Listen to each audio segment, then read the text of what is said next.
coloca a mesa para o seu filho consumir todos os dias, realmente alimenta? E eu não estou falando aqui sobre comida. Na verdade, eu estou falando sobre tudo o que ele tem acesso todos os santos dias. O clima da casa, o ritmo da família, a ausência ou a presença de um adulto. Existe uma passagem bem antiga que traz assim: desperta, ó tu que dormes.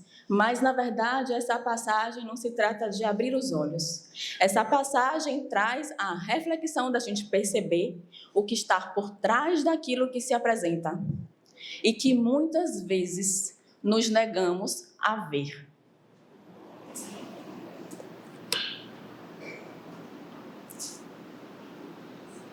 A mesa, ela não surgiu só para ser um utensílio, só para ser um móvel, corrigindo. Na verdade, ela é primeiro um ambiente de desenvolvimento biopsicossocial, sendo mais específica, neurobiopsicossocial, de uma criança. A mesa, a criança começa a aprender antes mesmo de ir para a escola. E quem está sentado com ela ao seu redor são os seus primeiros professores. Poderiam ser os seus pais, na maioria das vezes, mas infelizmente essa não é a realidade de muitas famílias.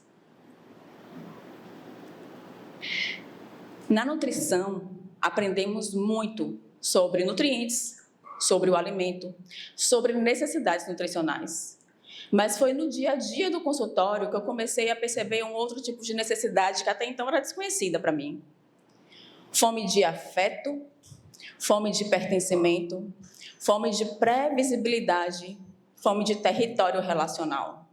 As crianças chegavam no consultório normais, sem qualquer alteração bioquímica. A normalidade era essa. Mas elas não estavam bem, ansiosas, agitadas, hiperativas, somatizando todos os seus sentimentos no seu corpo. Então, a partir dessa vivência e desse momento, eu comecei a perceber que a mesa me apresentava algo que muitos exames de laboratório não me apresentavam.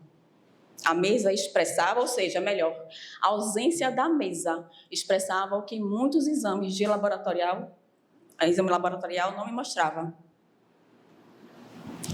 A mesa ela surgiu como um objetivo único muito simples, ritualístico, simbólico. Esse era o seu objetivo no início, o seu propósito. Com o passar do tempo, muitos guerreiros começaram a se reunir em torno da mesa para estruturar estratégias de batalha, de guerra.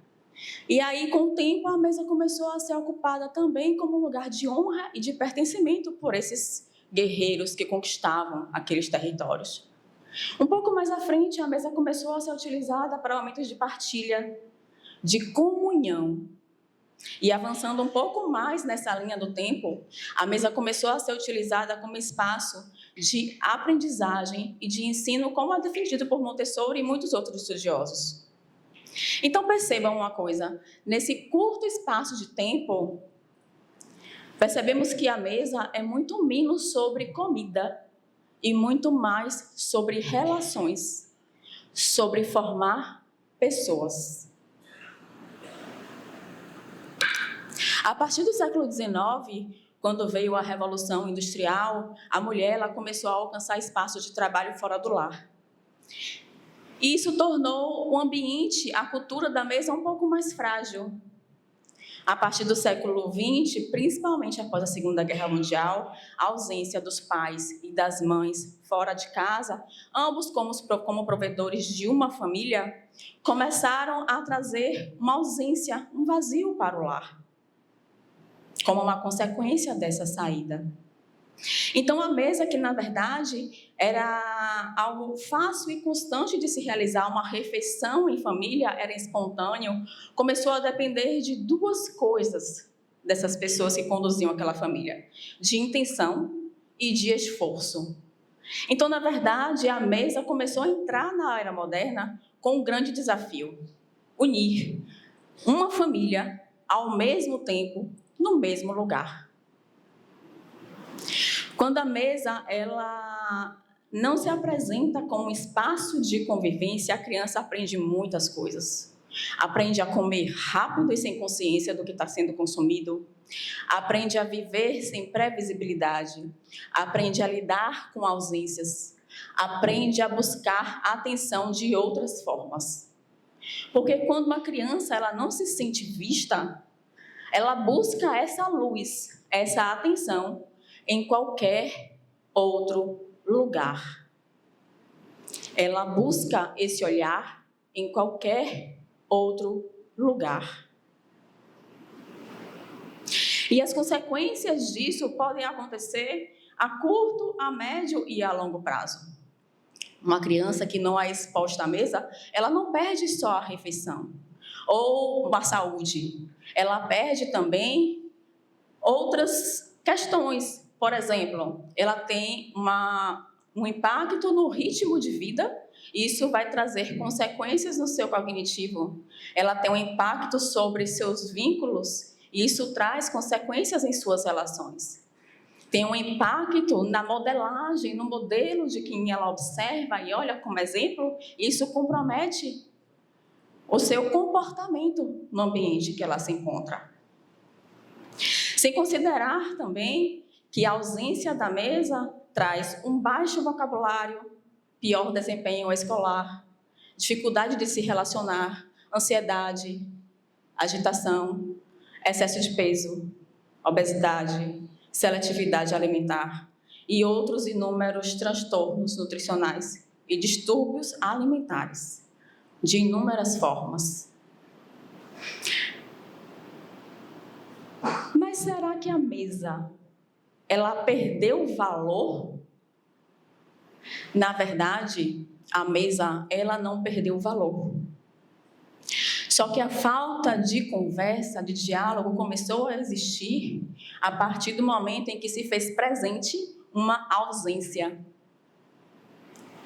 O celular, ele não veio à mesa por praticidade, e sim como ferramenta de fuga em muitas famílias. A mesa ela começou a ser utilizada como suporte, não só por uma questão de não ter um tempo de arrumá-la, mas por falta de consciência do seu verdadeiro papel. Porque quando a criança ela é exposta à mesa, ela aprende regulação emocional, ela aprende sobre afeto, numa troca de olhares, num toque, num tom de voz. Ela aprende sobre autoimagem. Ela é vista, ela é reconhecida. Ela não busca mais fora, porque sabe que ali ela tem um lugar. O que faz com que ela também se reconheça como um indivíduo dentro de um contexto muito maior do que ela. Ela faz parte e ela se sente pertencente. Uma criança também aprende limites à mesa. Cada um ocupa um local, cada um tem o seu espaço. Então, ela precisa aprender a respeitar o espaço do outro. E isso traz a percepção de invasões, dela não invadir o espaço do outro e do outro não invadir o espaço dela. A criança também aprende sobre limites, direitos, deveres, responsabilidades, a partir do momento que ela é convidada a compor aquela mesa, não só no momento de sentar, mas em todo o processo de construção daquele ambiente. Uma criança precisa de um ambiente na mesa, não só por esse reconhecimento, por esse olhar, mas por seu desenvolvimento como um todo dentro de um contexto social. Então, a pergunta que eu tenho para fazer para vocês hoje é a seguinte: o que o seu filho realmente está consumindo hoje? Pressa ou ritmo? Ausência ou presença? O automatismo, ele não rouba grandes decisões, ele rouba pequenas. E quando a gente se dá conta, ele já levou consigo a mesa toda. Quando foi que a sua casa começou a consumir o vazio e você passou a chamar isso de rotina.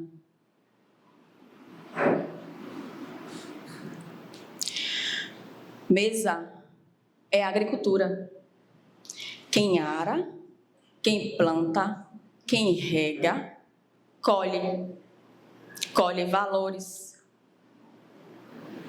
colhe pertencimento, colhe segurança, colhe previsibilidade. Uma criança com um cérebro, um coração, uma identidade e formação, ela não precisa só de um prato para se desenvolver saudável.